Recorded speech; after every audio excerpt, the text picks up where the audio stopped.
de Deus e disse que ele teria de vir sobre ele. Olha o papel de um sacerdote, de um mediador. Quando Deus disse: abençoe a todos vocês. Nós estamos tão felizes por estar em sua presença.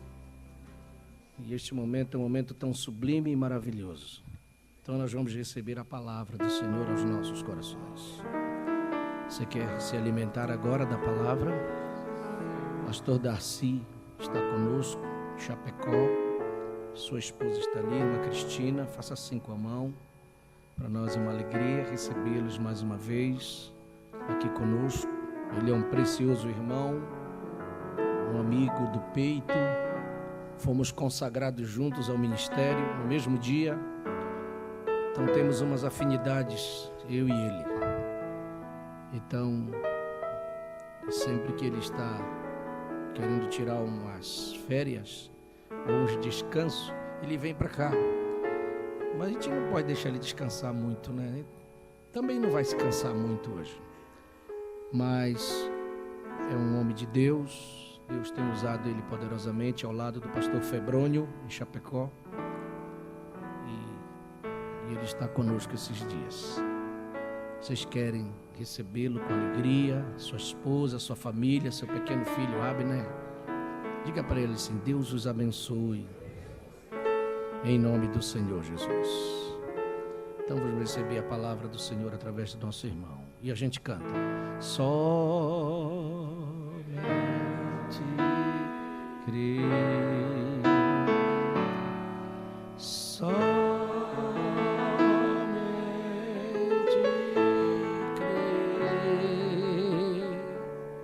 tudo é. Seja bem-vindo, Deus te abençoe. Mas é uma alegria te receber. Aquilo que Deus coloca no teu coração. Aleluia. Somente crer, somente crer.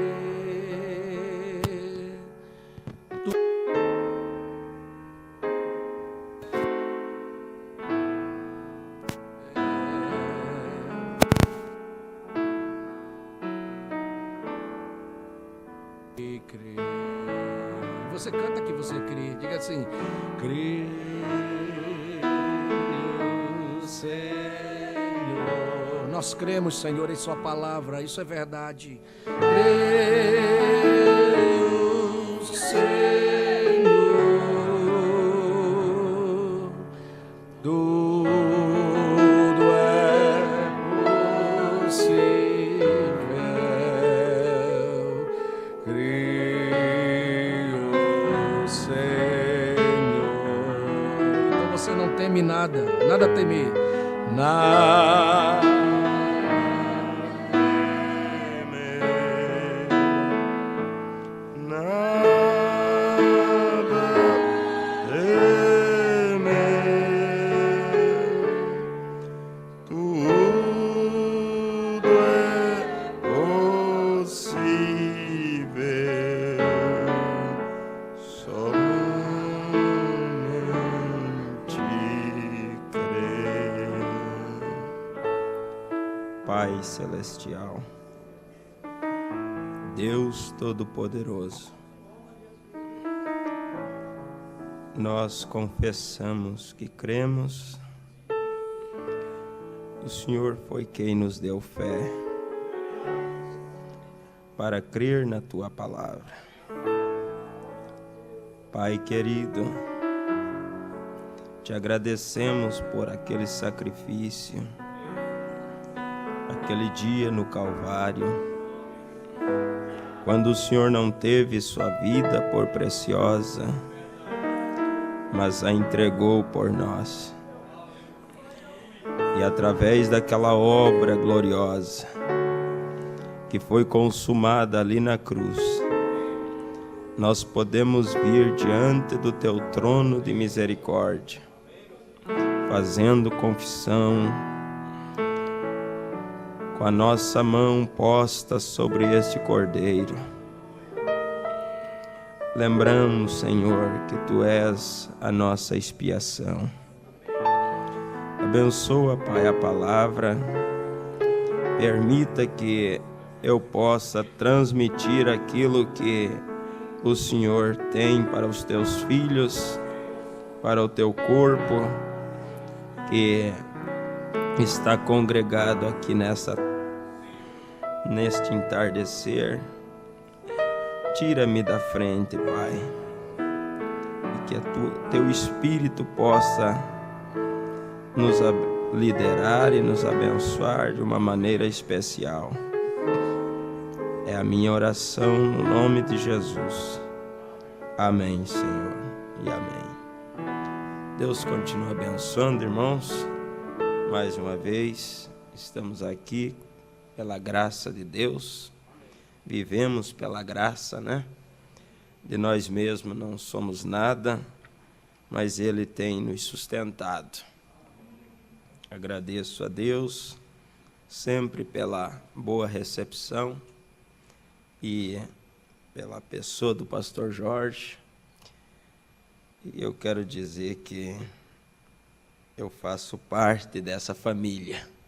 Não sei porquê, mas eu sei, como diz aquele hino, não sei porquê.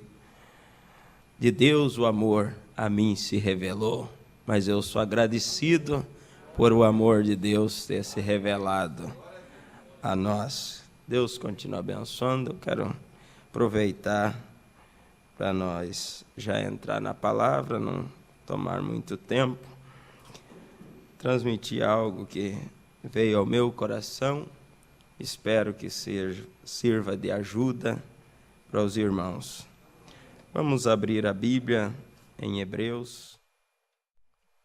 Tanto longa a escritura, mas é isso que Deus pôs no meu coração. Hebreus 9, a partir do verso 6. Diz assim: Ora, estando estas coisas assim preparadas, a todo tempo entravam os sacerdotes no primeiro tabernáculo, cumprindo os serviços.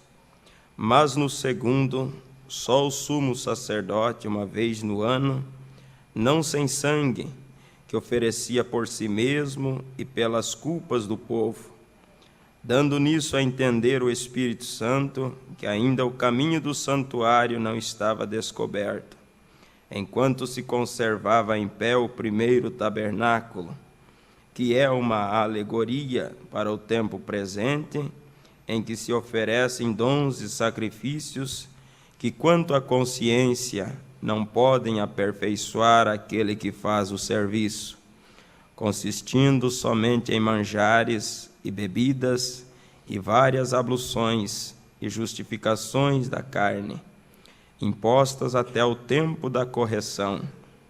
Mas vindo Cristo, o sumo sacerdote dos bens futuros, por um maior e mais perfeito tabernáculo, não feito por mãos, isto é, não desta criação, nem por sangue de bodes e bezerros, mas por seu próprio sangue, entrou uma vez no santuário, havendo efetuado uma eterna redenção. Porque se o sangue dos touros e bodes e a cinza de uma novilha esparzida sobre os imundos os santificam quanto à purificação da carne, quanto mais o sangue de Cristo, que pelo Espírito eterno se ofereceu a si mesmo, imaculado a Deus, purificará a vossa consciência das obras mortas, para servirdes ao Deus vivo? E por isso é mediador de um novo testamento, para que, intervindo a morte para a remissão das transgressões que havia debaixo do primeiro testamento, os chamados recebam a promessa da herança eterna. Porque onde há testamento, necessário é que intervenha a morte do testador. Porque um testamento tem força onde houve morte, ou terá ele algum valor enquanto o testador vive? pelo que também o primeiro não foi consagrado sem sangue, porque havendo Moisés anunciado a todo o povo todos os mandamentos, segundo a lei, tomou o sangue dos bezerros e dos bodes, com água, lã, púrpura e sopo, e aspergiu tanto o mesmo livro como todo o povo, dizendo: Este é o sangue do testamento que Deus vos tem mandado. E semelhantemente aspergiu com sangue o tabernáculo e todos os vasos do ministério. E quase todas as coisas, segundo a lei, se purificam com sangue, e sem derramamento de sangue não há remissão. De sorte que era bem necessário que as figuras das coisas que estão no céu assim se purificassem, mas as próprias coisas celestiais com sacrifícios melhores do que estes. Pai celestial, tome a palavra que foi lida, vivifica em nossos corações, Senhor.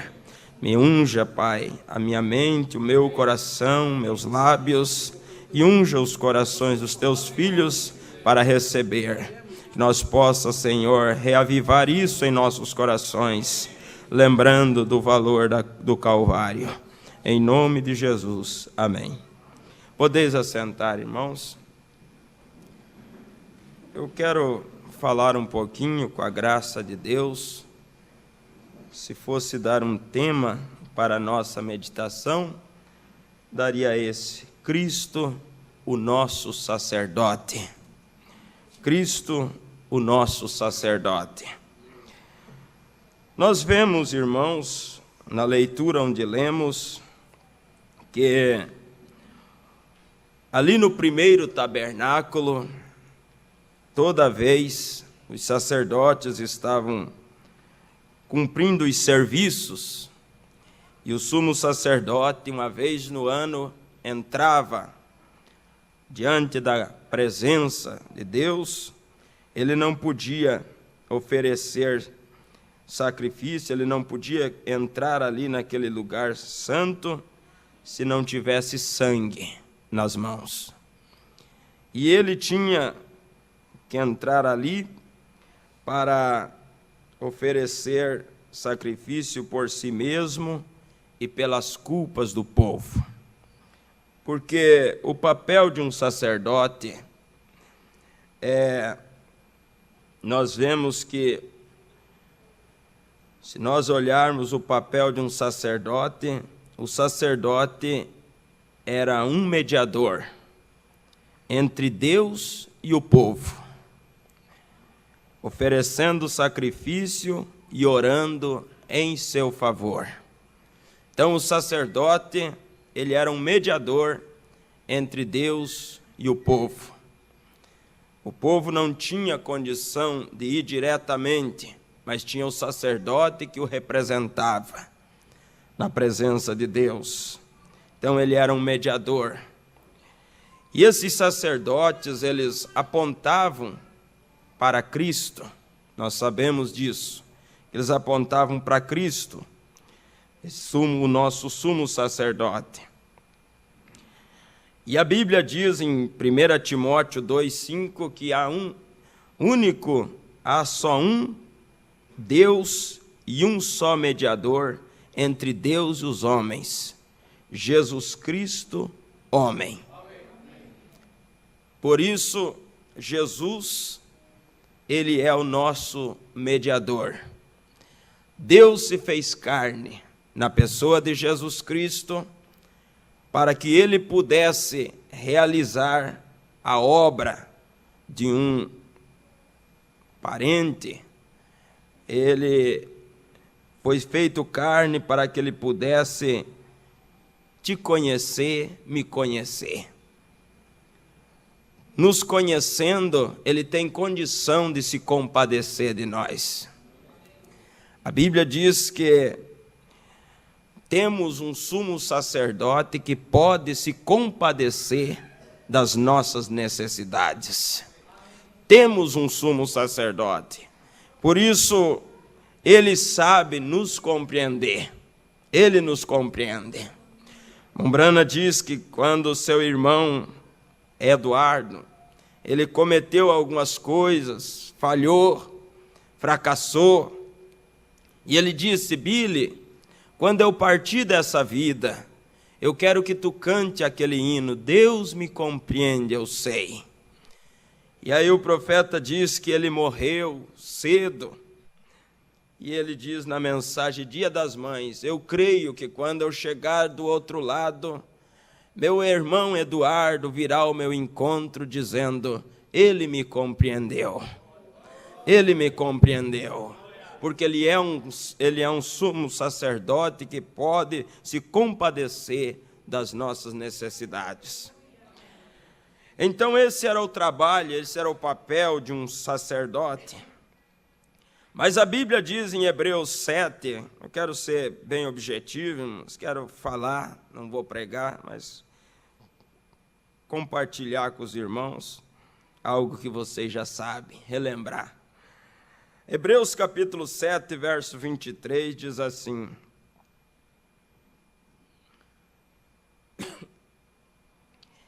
e na verdade aqueles foram feitos sacerdotes em grande número, porque pela morte foram impedidos de permanecer.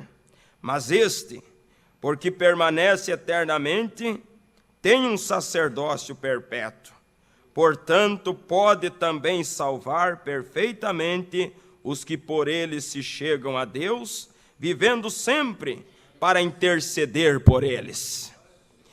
Por isso, nós temos hoje um sacerdote intercedendo por nós. Porque se não tivesse esse sacerdote intercedendo por nós, irmãos, nós estávamos fulminados. Quantos erros, quantas vezes você falhou no transcorrer desse mês?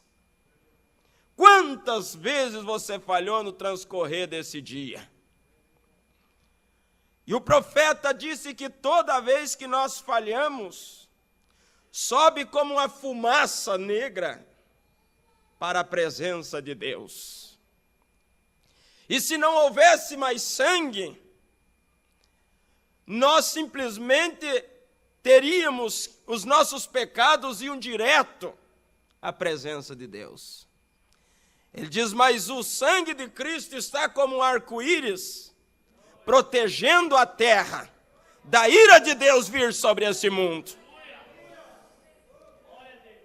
Mas quando a noiva de Cristo for tirada da terra, então o sacrifício cessa.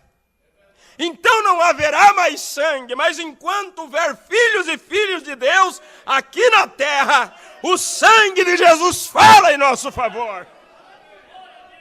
E o sangue fala, diz o profeta, ele fala de uma coisa melhor. Lá no Velho Testamento ele falava de dor, ele falava de sofrimento, mas no Novo Testamento ele fala de vida, ele fala de paz, ele fala de esperança. O sangue fala. E quando você tem uma noção do que é este sacrifício, a Santa Ceia tem outro sentido para você.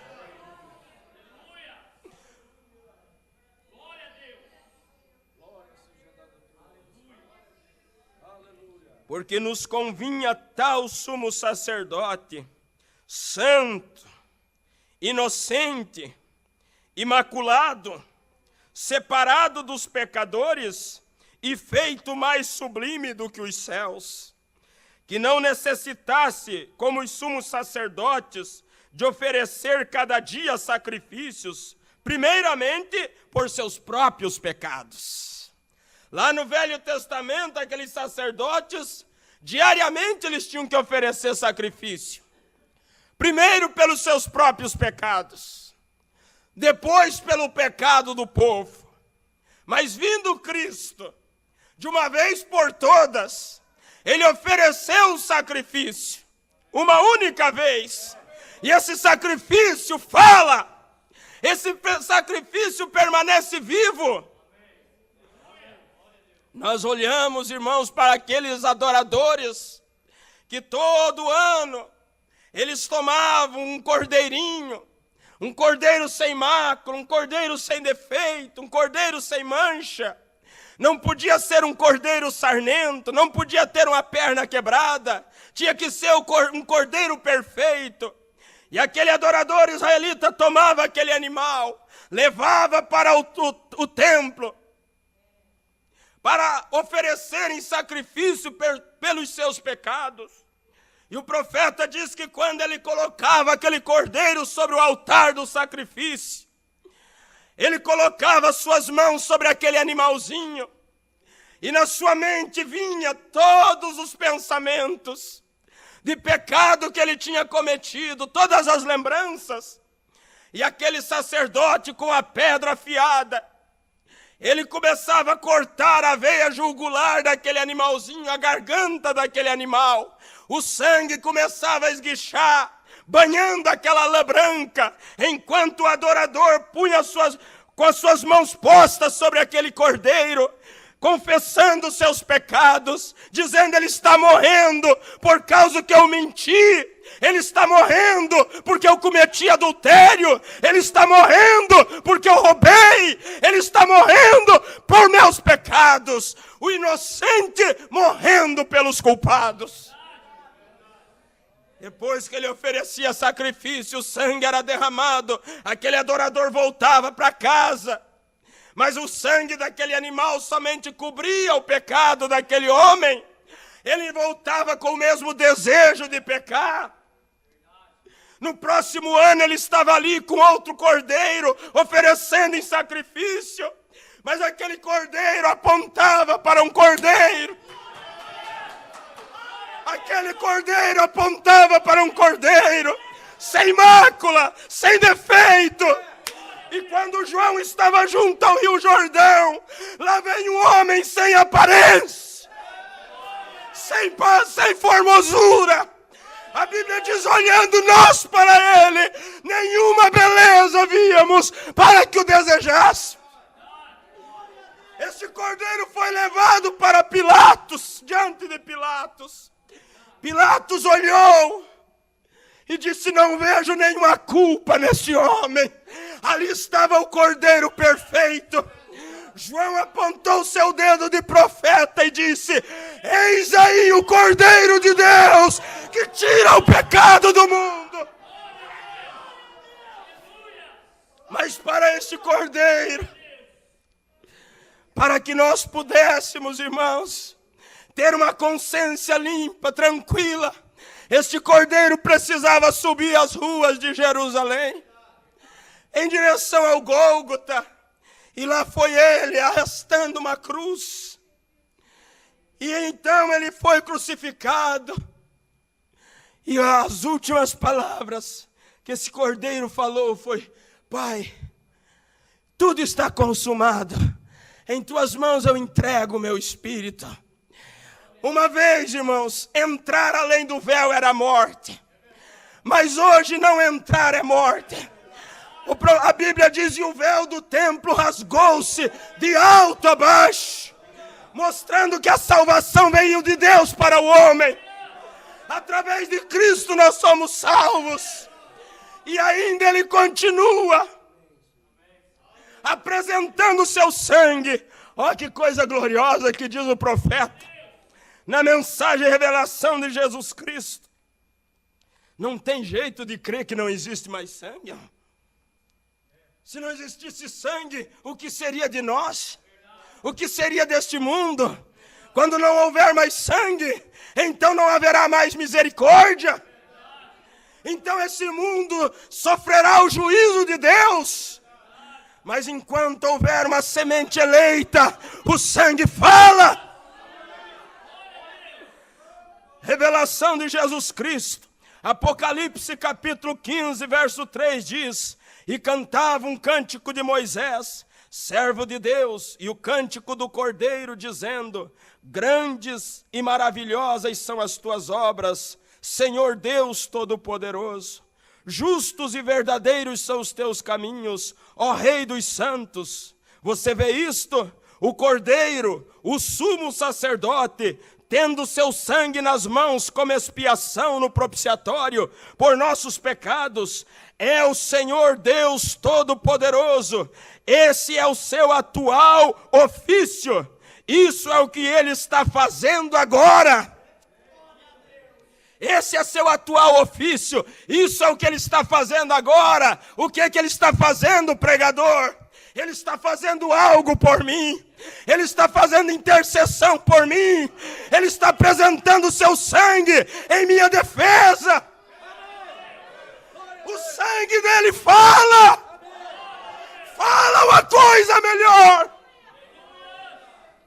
O sangue fala diante de Deus que eu sou inocente.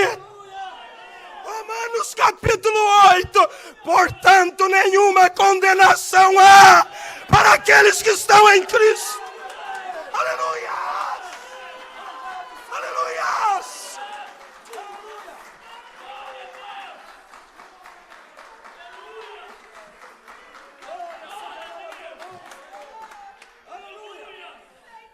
A ceia tem outro sentido para mim.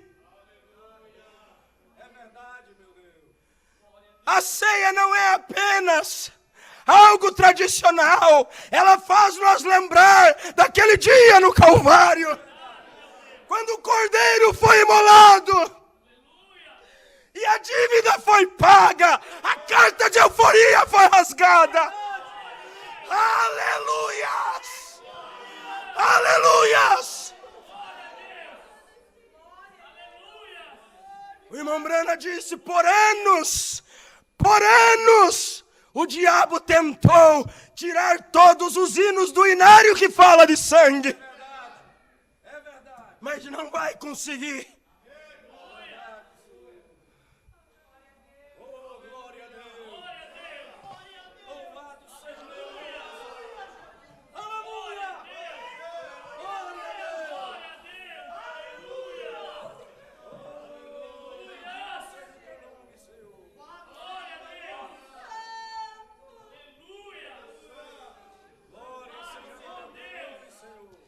Esse é seu atual ofício.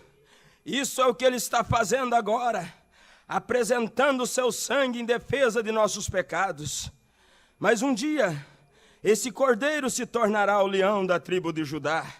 Ele aparecerá em poder e glória e assumirá a sua autoridade para reinar como rei. Ele é o futuro rei desta terra. É claro, isso não quer dizer que ele não seja rei agora, pois ele é nosso rei, rei dos santos. É um reino espiritual no momento, não é desse sistema mundial, assim como nós não somos desse mundo. Essa é a razão por que agimos diferentes do mundo. Nossa cidadania é do céu.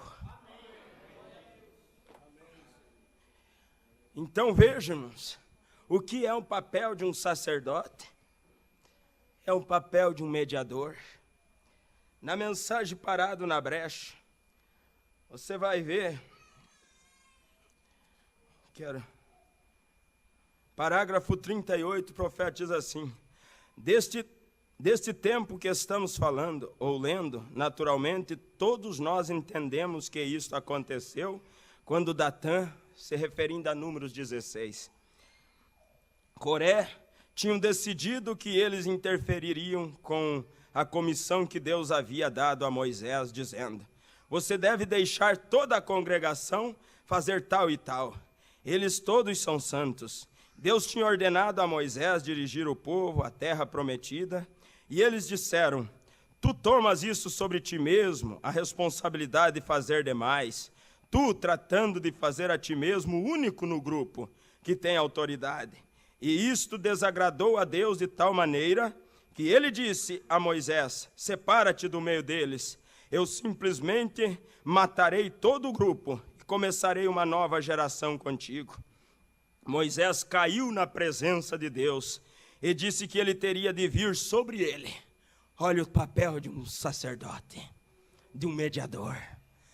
Quando Deus disse: separa desse povo, eu vou destruir eles e vou levantar uma nação maior, uma gente maior. Obrigado. Moisés, representando Cristo naquele momento, caiu na presença de Deus. O Senhor terá que passar por cima de mim para destruir esse povo. Mombrana disse: eu nunca entendi isso. até que por revelação dada a mim, dada por Deus, aquilo não era Moisés, era o Espírito de Cristo falando através de Moisés, se colocando na brecha pelo povo. Pelos nossos feitos, irmãos, nós merecíamos morrer. Todos pecamos, separados da glória de Deus estávamos. Mas ele, o sacerdote, simplesmente parou na brecha. E a ira de Deus veio sobre ele, para que nós fôssemos poupados. Por isso Paulo disse, o amor de Cristo me constrange servi-lo. O amor que Cristo demonstrou por nós nos constrange servi-lo. Foi tão grande o que ele fez por nós, que eu não tenho coragem de abandonar a Cristo.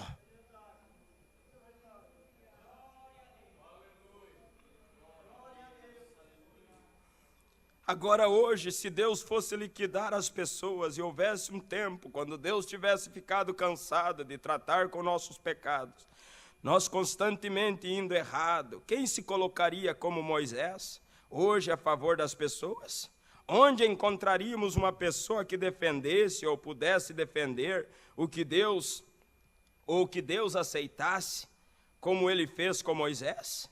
E a própria vida de Moisés na terra significava tanto para Deus, que isto impediu a ira de Deus, e Deus não passava sobre Moisés. Isto sempre foi um quebra-cabeça para mim, até que eu, certo dia, em revelação da Escritura, veio este pensamento a mim, que, vê você, Moisés em ação estava de todos os modos substituindo, ele era um tipo de Jesus Cristo. E quando Deus ia tirar a vida de todo mundo e destruí-lo a todos os pecadores e condenados a morrer, Cristo morreu por todos nós. E Deus não poderia passar sobre Cristo, sendo seu próprio Filho. Então Jesus deu a si mesmo, livremente, para que ele pudesse pagar a maneira. Moisés não poderia ter feito aquilo. Moisés não tinha sangue que não fosse sangue humano, como nós somos. Então, portanto, seu sangue não seria suficiente, mas Jesus, sendo o sangue de Deus, ele mesmo, o criativo sangue de Deus, Deus simplesmente perdoou toda a raça humana, então, do pecado, porque tudo isso foi colocado sobre ele, e ele foi para o Calvário, morreu na presença de Deus e sofreu, foi lançado ao inferno, porque ele era pecado, fez nossos pecados sobre ele, e ali sendo nosso carregador de fardo, levou nossos pecados ao Calvário, e do Calvário ao inferno, e Deus o levantou no terceiro dia para a propiciação de nossos pecados, e hoje ele é o único mediador entre Deus e o homem, e estamos livremente perdoados e absolvidos. Deus nem mesmo sabe que alguma vez pecamos. Deus nem mesmo sabe. Deus é tão grande que Miqueias capítulo 7, verso 18 e 19, diz que quem é semelhante a tu, ó Deus, que perdoa as iniquidades, encobre as transgressões, não se lembra das rebeliões e lança os nossos pecados nas profundezas do mar. Quem é? Não há ninguém como esse Deus. Agora veja, nossos pecados foram lançados no mar do esquecimento, nunca mais serão lembrados, não podemos fazer isso de nós mesmos, nós somos finitos, ele é infinito, e nós, por sermos finitos, continuamos a lembrar, porque não somos suficientes grandes, porém ele é tão grande que ele até mesmo esquece que alguma vez pecamos. Nós somos filhos e filhas em sua presença, e todas as coisas que ele era, nós somos. Ele se tornou meu pecado para que eu pudesse se tornar a sua justiça. Ele tornou o seu pecado para ele você pudesse tornar sua justiça. Então Deus não pode ver nenhum pecado em você, desde que sua confissão seja em Cristo Jesus. Quando nós vemos, irmãos, de uma maneira sincera, arrependido, e colocamos por fé nossa mão sobre esse cordeiro, e confessamos os nossos erros, nossos pecados, pedimos a Deus perdão, a Bíblia diz, o profeta disse, que ele nem mesmo pode lembrar dos erros que nós fizemos. Mas é preciso fazer uma confissão sincera. Vocês lembram daquele velho homem? O profeta fala dele, que ele costumava ler a Bíblia e fazer um Pentecoste. Toda vez que lia a Bíblia, ele fazia um Pentecoste. E um dia sua filha organizou uma festa na sua casa e disse: pai, é o seguinte, eu convidei minhas amigas para vir aqui em casa e jantar comigo e tudo mais. E eu sei que o senhor se empolga quando está com a sua Bíblia na mão. Vamos fazer o seguinte, me dê sua Bíblia aqui. Eu vou lhe dar para o senhor ler no lugar da Bíblia um livro de geografia. E o velho disse: não tem problema, minha filha. E o senhor vá para o sótão e fique lá lendo o seu livro até que a festa termine. Tudo bem. E lá foi o velho com aquele livro de geografia. E eles, a filha com as demais, as amigas, festejando ali. De repente houve um barulho lá em cima, batendo os pés, glorificando, dizendo glória a Deus, aleluia, louvado seja o Senhor. E aí a filha desesperada, mas o pai não está com a Bíblia, o que aconteceu? De repente veio o velho descendo as escadas com aquele livro, glória a Deus, aleluia. E a filha disse: pai, um momento, esse não é a Bíblia, é um livro de geografia. O que o senhor viu? Ele disse: eu li aqui nesse livro de geografia que os cientistas encontraram no mar, descobriram que há no mar um lugar onde não conseguiram encontrar o fundo. E eu li na Bíblia que os meus pecados foram lançados nas profundezas do mar. Eles continuam caindo. Por isso eu estou feliz. Glória a Deus, aleluia. Ele não se lembra mais.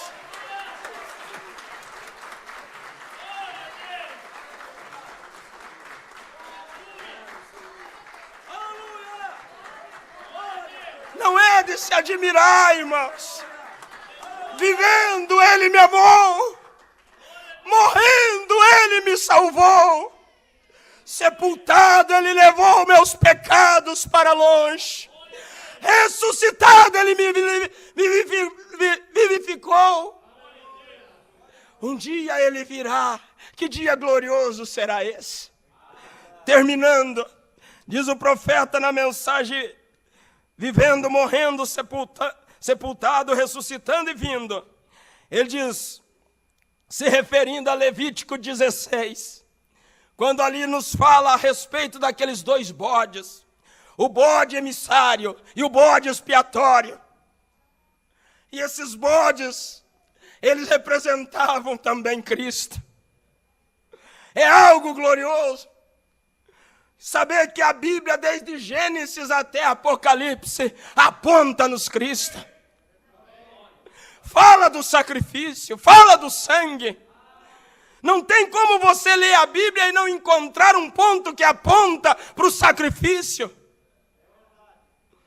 Falando Deus, expressando, dando a conhecer, mostrando que Ele tinha um grande plano.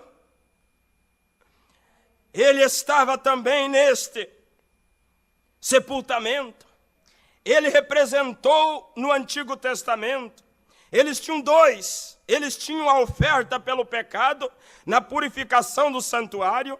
E essa oferta pelo pecado era que eles levavam dois bodes. E um bode era morto. E o outro tinha os pecados que eram colocados sobre o bode morto. Colocados sobre o bode morto. Colocados sobre o bode vivo. Lembre-se, Jesus era um carneiro, ele era um cordeiro, mas neste caso ele se tornou um bode, pecado, para que ele pudesse, ele se tornou um bode, ele era a justiça, porque ele era Deus, o carneiro, mas ele se tornou um bode, pecado, para que ele pudesse ser a oferta pelo pecado por mim e por você, de um carneiro para um bode. E Jesus foi representado em ambos os animais, ambos os bodes. Por um ele morreu pela expiação. O segundo, os pecados da expiação foram colocados sobre o bode expiatório. E o bode expiatório tomou os pecados do povo e foi para longe no deserto, para carregar os pecados do povo. O que foi isso? Foi a morte, o sepultamento de nosso Senhor Jesus. Morrendo, vivendo ele me amou, morrendo ele me salvou, sepultado ele carregou meus pecados para longe. Ele tomou os pecados do povo sobre si e os levou ao nível mais baixo do Hades, ao lugar mais baixo do inferno. Ele foi a oferta pelo pecado. Ele recebeu os pecados do povo, morreu por eles, e também os pecados foram colocados sobre ele. E ele carregou nossos pecados para longe, tão longe, que Deus não poderia vê-los nunca mais. Pense nisso. Oh, a igreja poderia gritar aleluia por tal Salvador. Nossos pecados não estão apenas perdoados, mas eles foram enterrados no mar do esquecimento, para nunca mais serem lembrados. Sepultado, ele carregou nossos pecados para longe.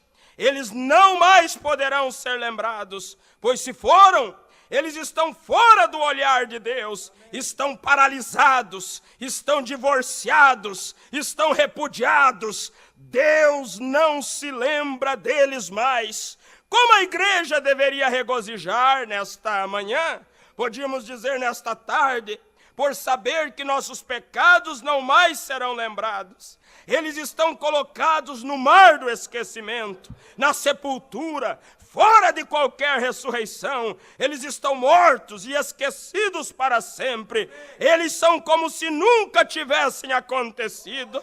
Morrendo, ele me salvou, mas sepultado, ele carregou meus pecados para longe.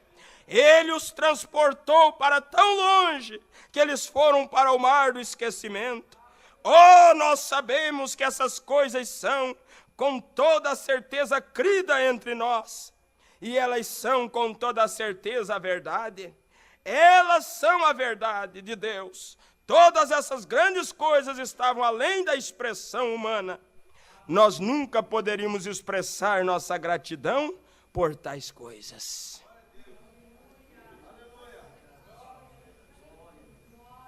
Se você vivesse, se eu vivêssemos todo o resto da nossa vida, toda a vida, com a nossa mão levantada, agradecendo, nós não poderíamos expressar a gratidão por o que Ele fez por nós. Por isso, nós devemos vir, entrar na fila da ceia, com a consciência limpa diante de Deus e um coração agradecido. Se eu estou aqui, foi porque Ele ocupou o meu lugar. Ele morreu no meu lugar. Eu escrevi até aqui o que significa Cristo, sendo nosso sacerdote, Ele é a nossa expiação. Agora, o que é a expiação? Que às vezes nós agradecemos e louvamos a Deus, mas o que é a expiação?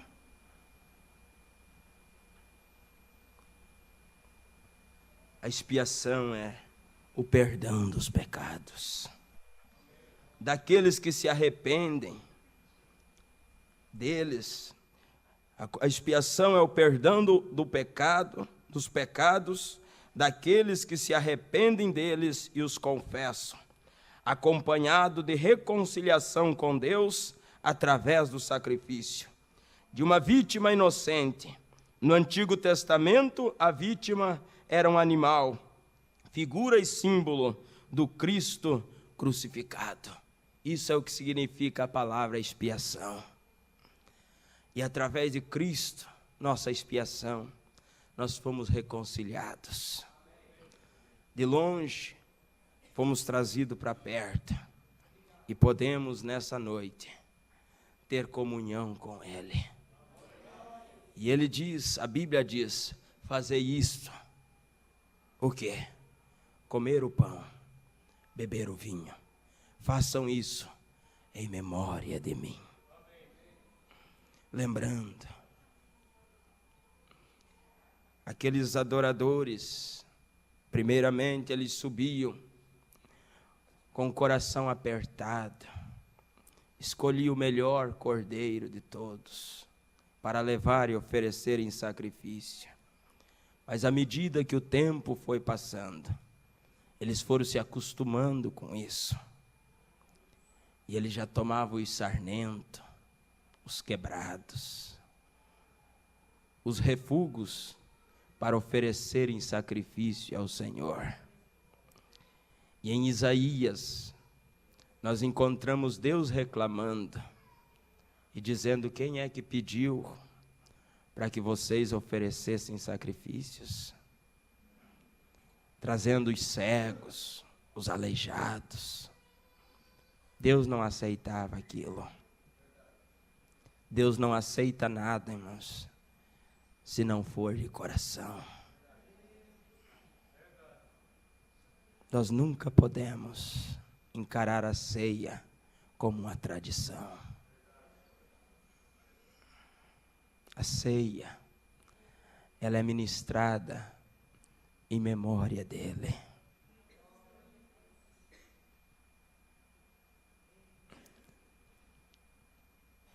Quando você tomou a primeira ceia, como você veio? Seu coração apertado. Muitos entraram na fila com lágrimas, agradecidos pelo sacrifício, felizes por serem perdoados. Nunca deixe com que a ceia se torne algo tradicional ou comum na sua vida. Mas ela é para nós lembrar que um preço foi pago. O preço que eu e que nenhum de nós podia pagar. Por isso, nós devemos sempre nos examinar. Porque a única forma de se conhecer é se examinando. E a Bíblia diz: examine-se, pois, o homem, cada um a si mesmo. O exame é a única coisa, uma das únicas coisas que um não pode fazer pelo outro. O esposo não pode fazer pela esposa, filhos não podem fazer pelo pai, ou vice-versa. Cada um tem que fazer o seu próprio exame. Examine-se, pois, o homem a si mesmo.